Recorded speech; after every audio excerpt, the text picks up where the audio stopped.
Bangla Bible course. সদাপ্রভুতে নিজের ভার অর্পণ করো, আর তিনি তোমাকে বাঁচিয়ে রাখবেন।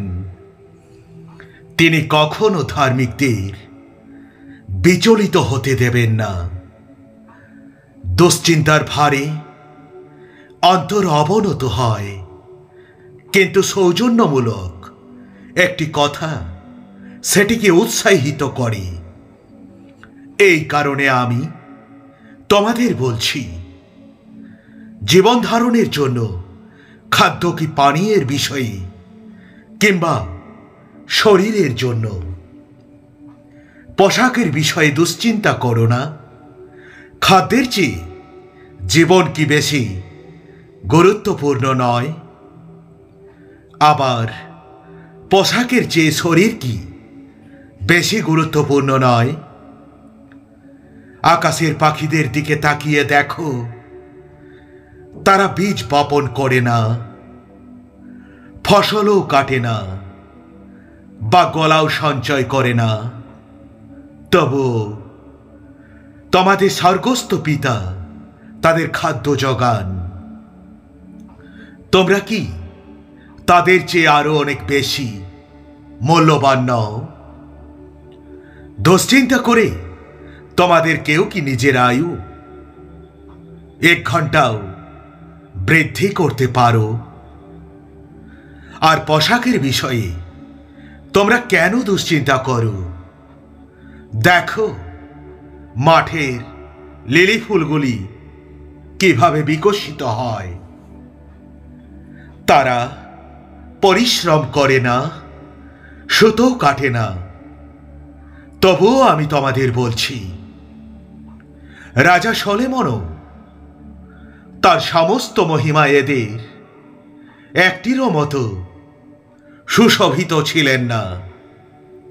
মাঠের যে তৃণগুলো আজ আছে, অথচ আগামীকাল আগুনে নিক্ষিপ্ত করা হবে, ঈশ্বর যদি সেগুলোকে এত সুশোভিত করে থাকেন, তাহলে ওহে অল্প বিশ্বাসীরা, তিনি কি তোমাদের আরো বেশি সুশোভিত করবেন না? সেই কারণে আমরা কি খাবো, বা আমরা কি পান করব, বা আমরা কি পরব, এসব নিয়ে তোমরা দুশ্চিন্তা করো না। কারণ পরজাতীয়রাই এই সমস্ত বিষয়ে ব্যতিব্যস্ত হয়ে থাকে, অথচ তোমাদের স্বর্গস্থ পিতা জানেন যে এগুলো তোমাদের প্রয়োজন।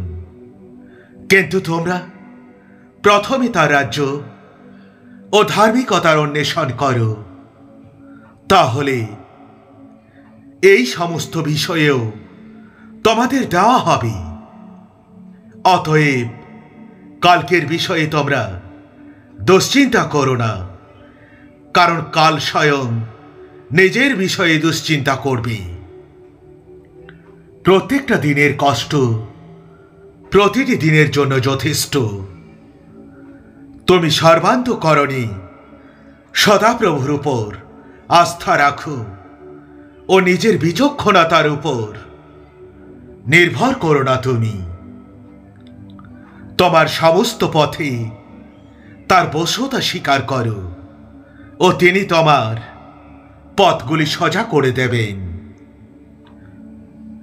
আমি কি তোমাকে এই আদেশ দিইনি?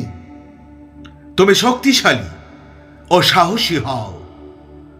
তুমি ভীত হইও না, হতাশ হইও না, কারণ তুমি যেখানেই যাবে, তোমার ঈশ্বর সদাপ্রভু তোমার সঙ্গে সঙ্গে থাকবেন।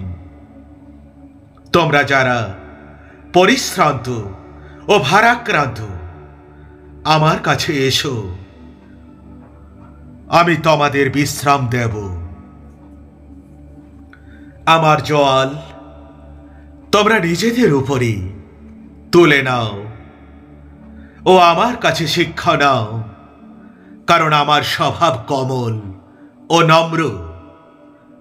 এতে তোমরা নিজেদের অন্তরে বিশ্রাম পাবে, কারণ আমার জল সহজ ও আমার বোঝা হালকা। তোমাদের হৃদয় যেন উদ্বিগ্ন না হয়। ঈশ্বরকে তোমরা বিশ্বাস করো, আমাকে বিশ্বাস করো। আমার পিতার গৃহে বহু কক্ষ আছে। যদি না থাকতো আমি তোমাদের বলতাম। তোমাদের জন্য আমি সেখানে স্থান প্রস্তুত করতে যাচ্ছি। আর যখন আমি সেখানে যাই, তোমাদের জন্য স্থানের ব্যবস্থা করি, আমি আবার ফিরে আসব এবং আমি সেখানে থাকি। সেখানে আমার সঙ্গে থাকার জন্য তোমাদের নিয়ে যাব। আমি যেখানে যাচ্ছি সেখানে যাওয়ার পথ তোমরা জানো, কারণ তোমাদের জন্য কৃত পরিকল্পনার কথা আমি জানি। সদাপ্রভু এই কথাই বলেন, তা হল তোমাদের সমৃদ্ধির পরিকল্পনা, তোমাদের ক্ষতি করার নয়। তোমাদের এক আশা ও ভবিষ্যৎ মঙ্গলদানের পরিকল্পনা। তখন তোমরা আমার নামে ডাকবে ও আমার কাছে এসে তোমরা প্রার্থনা করবে, আর আমি তোমাদের কথা শুনব। যাদের হৃদয় ভয়ে ভীত তাদের বলো, সবল হও, ভয় করো না। তোমাদের ঈশ্বর আসবেন, তিনি প্রতিশোধ গ্রহণের জন্য আসবেন। তিনি তোমাদের উদ্ধার করার জন্য তাদের প্রাপ্য শাস্তি দিতে আসবেন। আমি তোমাদের মধ্যে শান্তি রেখে যাচ্ছি, আমারই শান্তি তোমাদের প্রদান করছি। জগৎ যেভাবে দেয় আমি সেভাবে তোমাদের দান করি না।